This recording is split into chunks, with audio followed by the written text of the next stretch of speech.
Our Kenyan Coast's voices, once silenced, are finding courage. Jali Yetu, our safety, was born out of a need to protect, to empower, and to change mindset. This initiative, led by Pema Kenya, this movement fights for justice, safety, and dignity for all.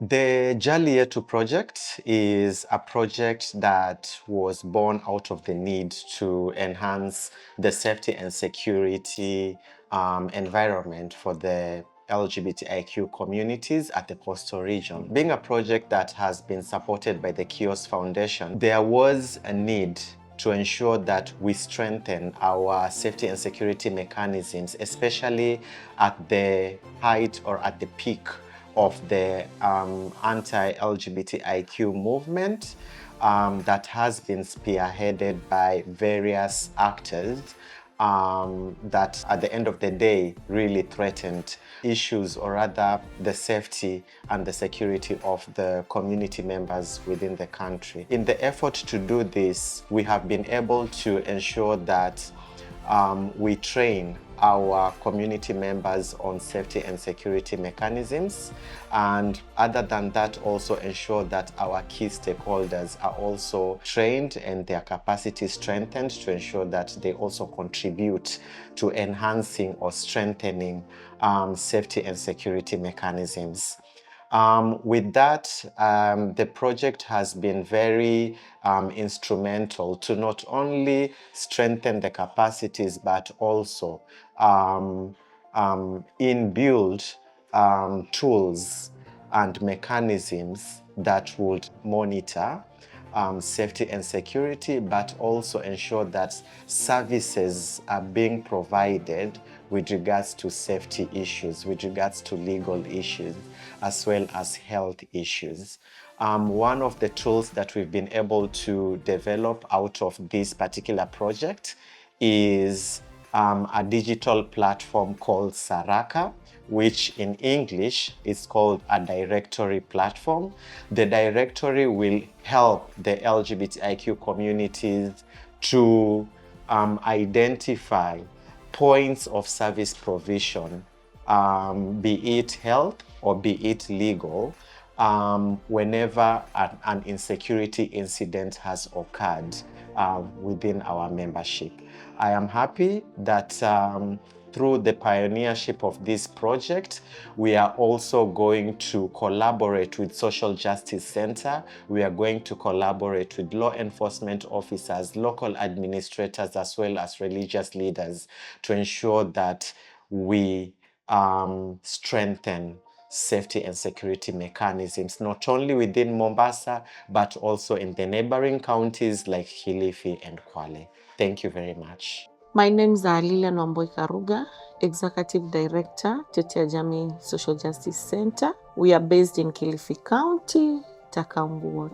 Tetea Jamii advocates for human rights. Challenges we are facing when addressing the security of gender, sexual minority persons. One being discrimination. The community is not ready to hear anything about GSM.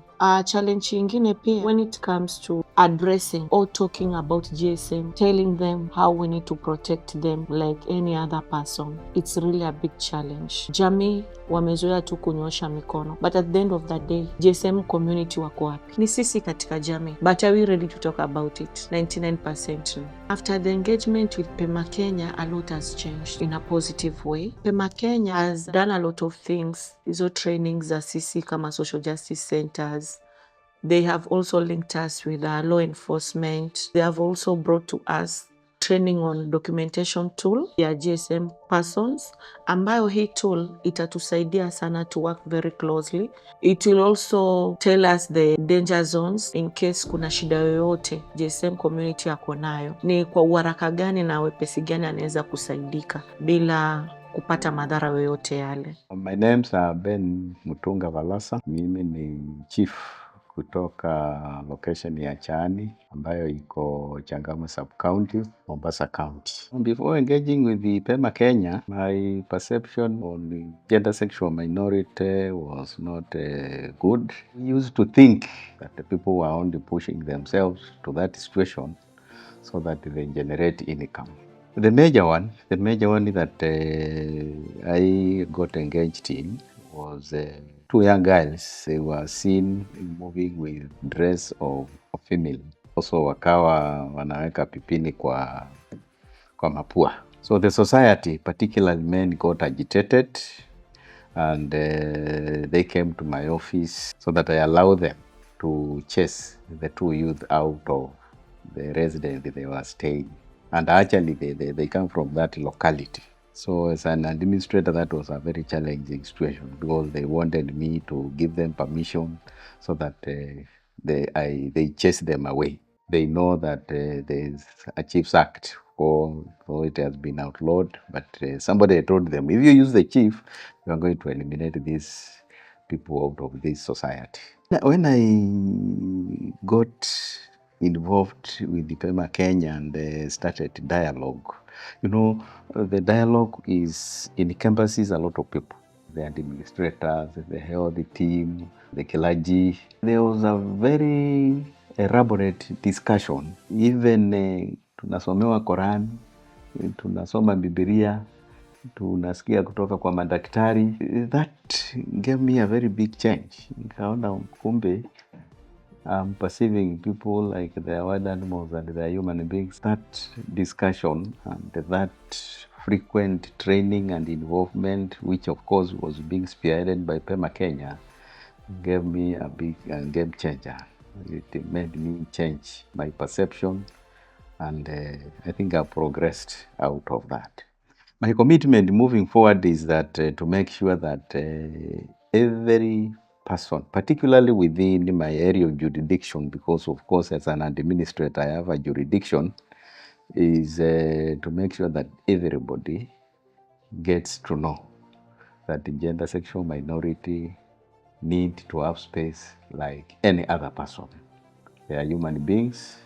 They need services like any other person. They shouldn't be marginalized when it comes to them receiving service from any person, either government employee, a private person. So long as they are looking for service, they should be equally treated like any other person. My name is Jessie. My preferred pronouns are she, her. I am a masculine presenting woman who is probably going against the community norms of how a woman should look like. I am profiled a lot as a woman in the community, as a troublemaker. So there's a lot of harassment when it comes to the laws. Life for Jessie as a person is very tough. Being profiled even without doing anything, basically by just how you appear.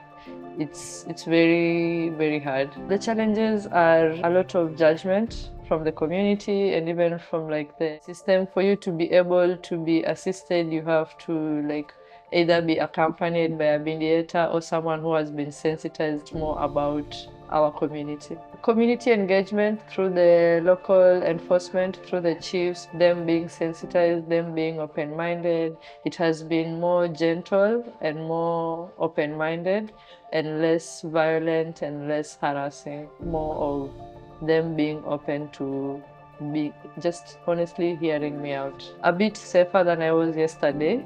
I feel like things are improving and I can be heard a little bit more, and that's very comforting. I can say I believe that I will be heard. I'm more inclined to reach out because I know that I'll be listened to and I'll be given the opportunity to share my experience and be judged and just followed up as a normal woman out here. I hope to empower other women like me to be able to speak up more and just be able to believe that there's someone who is willing to listen to you and things are getting easier for us and we have a community out here. I want to say that I want to really thank our community for taking a step forward and sensitizing our local chiefs, and even like me myself as being part of this community. So like a big shout out and a big just being very grateful to our community and our support system out here. My name is Malala Luta, coordinator at Shihuru, which is an LGBTQ organization based in the coast of Kenya.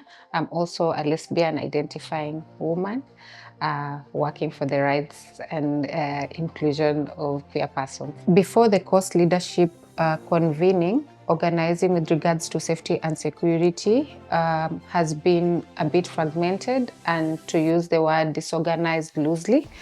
There have been a lot of activists and groups and organizations working on safety and security, but with minimal coordination, which has been quite insufficient to attain what we would want to achieve as coast leaders. Pema Kenya took an initiative of bringing together coast SOGI leaders, and after that convening, we've had more coordination in terms of organizing around safety and security. Organizations now have a central referral point, and we've seen other organizations pick up from where Pema Kenya left. And for example, we have Amkeni Malindi, which organized another leadership forum that gave birth to the Pwani SOGI Forum. The core mandate of this forum is to coordinate all SOGI organizations in the coast in their work on safety and security.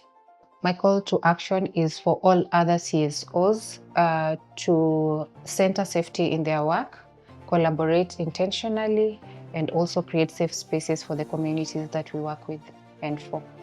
Hi, my name is Kelvin Jerry, a queer human rights defender championing for rights, inclusion, diversity, and safety of the LGBTQ communities in Kenya. Life has been the way it has been, but it keeps changing. As right now, as a gay man, I can say that it is better to be here compared to a few years back. The challenge of lack of information, wrong information out there, myths and misconceptions, that has been dragging the queer communities in Kenya behind. But with time, that has changed as we've seen the community dialogues work.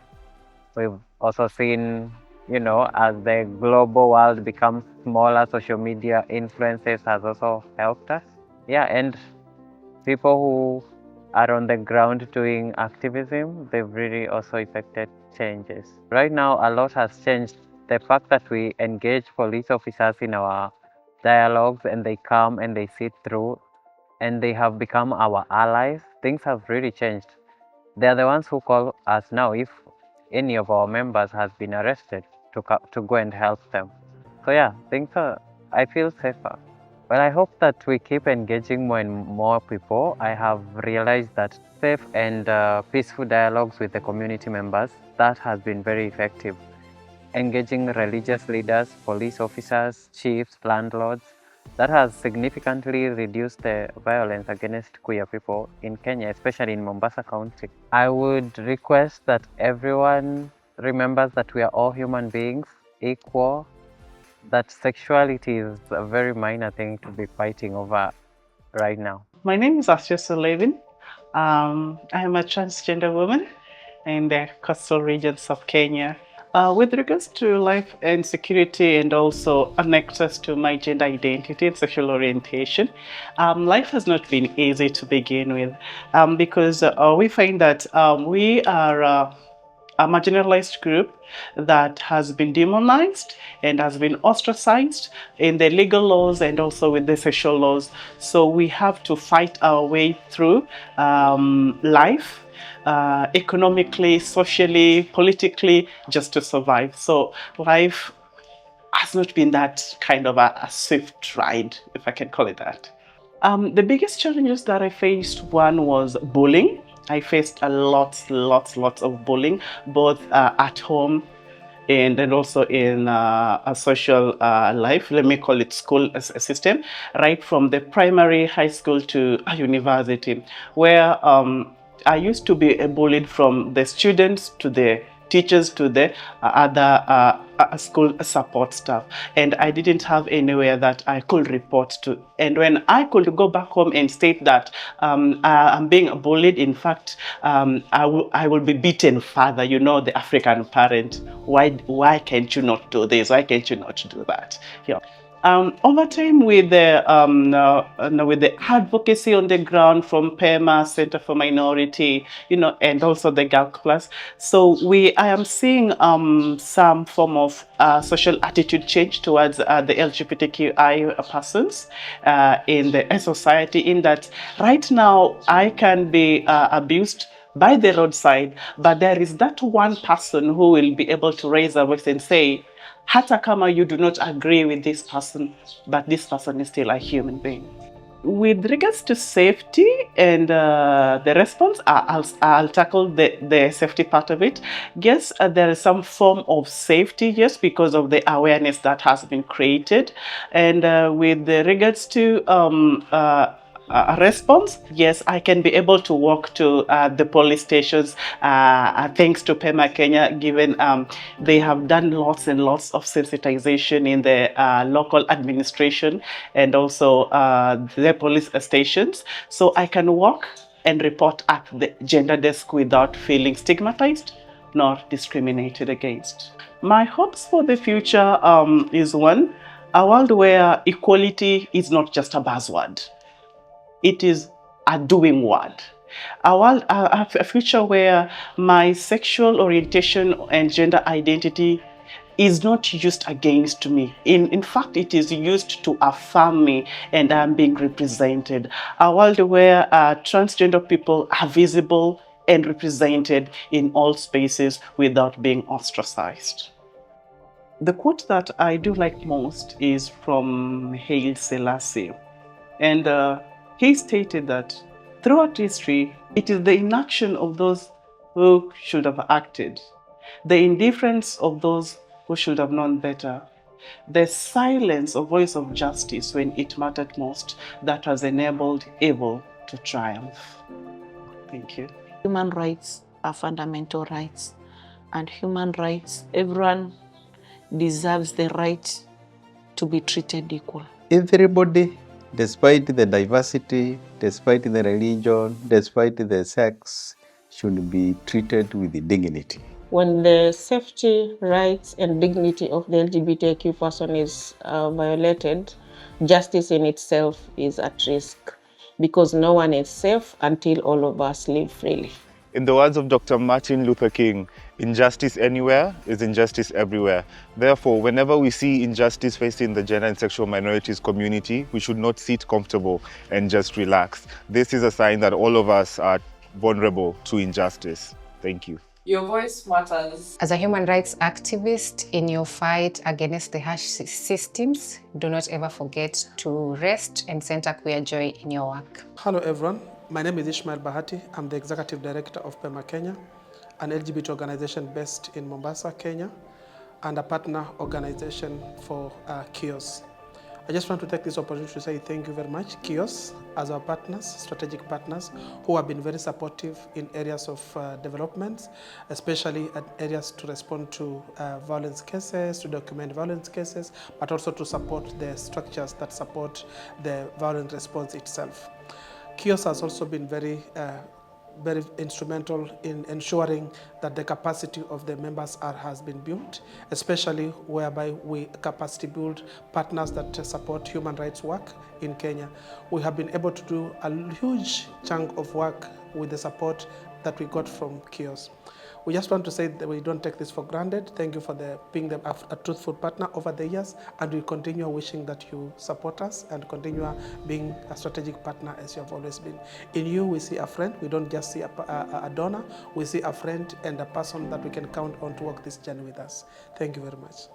Inclusive service uptake and provision for everyone is key to every community, including inclusivity of gender and sexual minorities. Jali Yetu has been a milestone in ensuring that that happens. Thank you.